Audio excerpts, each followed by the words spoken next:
बिस्मिल्लाहिर्रहमानिर्रहीम। किसी भाई ने पिछले सवाल के रिलेटेड को सवाल किया कि अगर स्टूडेंट एब्सेंट हो गया तो सर वो as a whole fail consider किया जाएगा according to board rules.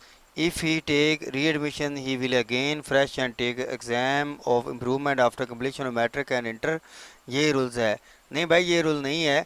Rule ये है कि अगर उसने कैंसिल करवा के या एक दफ़ा भी एब्सेंट हो गया और उसने दोबारा वो पेपर दिए तो फेल तो कंसिडर होगा। लेकिन अगर फेल कंसिडर हो जाए और उसके बाद सारी किताबों का पेपर दे फिर तो उसका इम्प्रूवमेंट बनता है। लेकिन अगर वो सिर्फ पार्ट वन में दोबारा बैठना चाहेगा तो फिर इसका इम्प्रूवमेंट का चांस जो है वो ज़ाया हो गया होगा, क्योंकि ये एक दफ़ा इम्प्रूवमेंट का चांस मिलता है। तो री एडमिशन का जो चांस होता है रजिस्ट्रेशन कैंसिल कराने के बाद दोबारा बैठने का, जो खास तौर पे जो री एडमिशन का चांस होता है ना, वो इसी के अकॉर्डिंग होता है कि उसने अपने इम्प्रूवमेंट की जो ट्राई है वो ले ली है। और चूँकि ट्राई एक ही होती है, इसके बाद वो किसी दूसरी ट्राई का हकदार नहीं होता। इतनी देर गुजर गई है हमारे यहाँ फिर भी यही पोजीशन है कि ये रूल्स पहले से बने हुए हैं और इनको कोई तोड़ने के आज तक किसी ने क्लेम ही नहीं किया कि बोर्ड इसको ठीक करे।